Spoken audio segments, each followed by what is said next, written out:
with a different agenda. She's a Europeanist. She's an expert on the Soviet Union. Cold War. Cold War, that's right. She was, and in a certain sense, I think is still mired in the Cold War. She came into the White House. She put down the issue of terrorism. The counterterrorism planning group, the crisis unit, which the Clinton administration had formed, she downgraded it. Richard Clarke, she demoted. The plan that he advised, she put on the file cabinet. That plan took then 9 months to get to the president's desk the day before September the 11th. We have just seen that the events of 9/11 were enormous, multifaceted, multi-step. My belief is that an operation of that enormity was probably in the works for many, many years. The fact that it happened on 9/11/2001 puts the Bush administration only 9 months into it. Prior to it, as we know, for 8 years, there was Mr. Clinton in the White House. What is, to the panel's mind, was Mr. Clinton's and his administration role in the events of 9/11? Who wants to take that? I would say that towards the end of the 1990s, you have the emergence of an oligarchical consensus that the entire U.S. ruling class, ruling elite, comes to see terrorism as the preferred means, indeed the only means, to provide social cohesion, to provide an enemy image for the society to keep it together. According to neocon theory from Carl Schmitt, you have to have an enemy image in order to have a society. They were concerned, of course, about world domination and geopolitics, the continuing Russian nuclear deterrent, the economic dynamism of China, which is rapidly overtaking the rest of the world, the demographic dynamism of the Islamic world.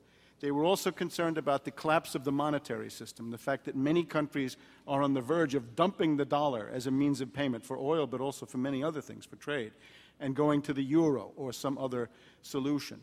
And towards the end of that period, it seems to me that you have this oligarchical agreement that terror is the way to go. It's a very dangerous thing because now it means that the entire social order, the political parties, intellectual life, politics in general, all based on a monstrous myth. Now, concerning these presidents, I think it's very naive to think that whatever puppet happens to be sitting in the White House is somebody who actually has power. One of the things I try to do in my book, I try to give you a thumbnail sketch of the mental wrecks, the impaired people, let's say, severely impaired people who have been in the Oval Office. Generally, it took at least one nervous breakdown to qualify as president. Now, Clinton is simply a plausible face for this apparatus that's sitting there, and I think it's a mistake either with Clinton or with Bush. Although I think now with Bush in the more recent phase, it's more serious. You got to go back to the fact that these people are simply figureheads. Thank you, Webster. Next question. Thank you. Sir, in the middle. My name is Garland Roberts. I'm head of the Black Alumni at Brooklyn Technical High School. We were the first people on site with generators and everything else, and we met up with massive amounts of problems. We also were the people originally that were the third bidders on the emergency exit systems. We personally knew the whole of the systems that go through the 2 World Trade Center, 7, and the hotel, and physically didn't need plans or anything else on site.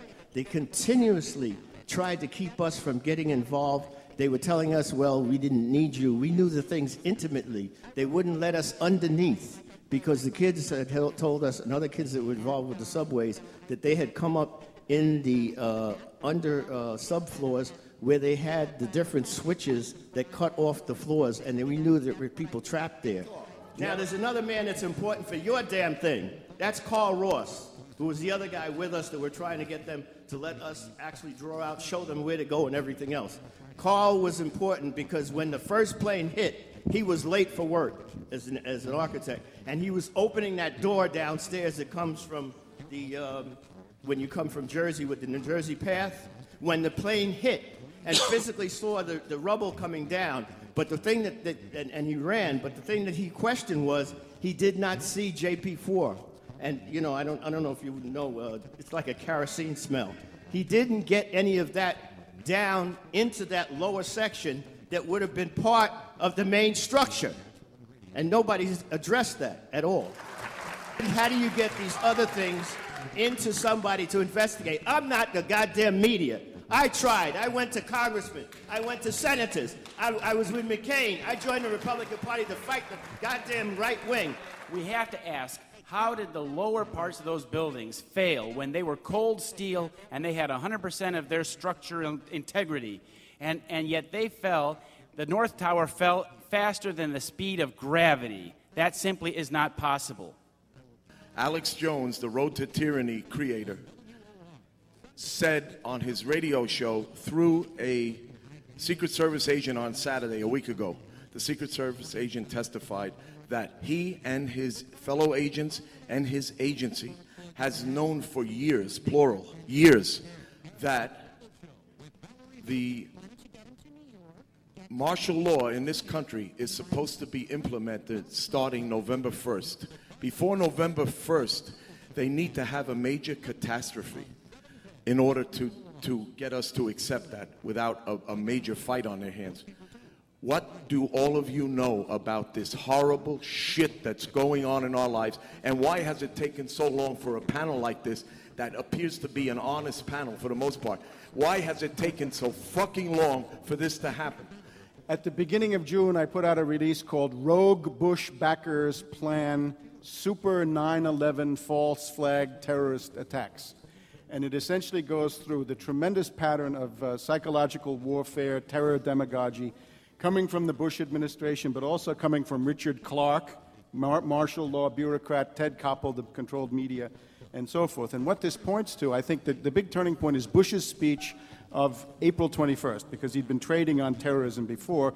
In the 21st of April speech to the editors, he essentially said, there's going to be another round of terrorism, and we're going to make sure that Iran never gets a nuclear capability.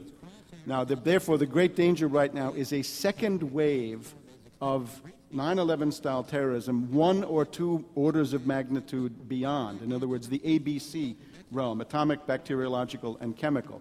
What I did try to point out at the same time in that article was that there are countervailing forces. It's more or less this. If you get successful super 9/11 terrorism, in other words, a new wave, you will essentially be freezing the neocons, Wolfowitz, Rumsfeld, Cheney, and so forth, into power, especially in the Pentagon. Now, who is there in the society who doesn't like that? I think the U.S. Army, strangely enough, is a candidate for not liking that. We look at Iran. Iran is 4 times the size of Iraq. It has 3 times the population. It's intact. It hasn't been bombed. It hasn't been starved by years and years of sanctions. When you look at Wolfowitz, the Army looks at Wolfowitz and they say, Iran is a meat grinder. He wants to put it into it.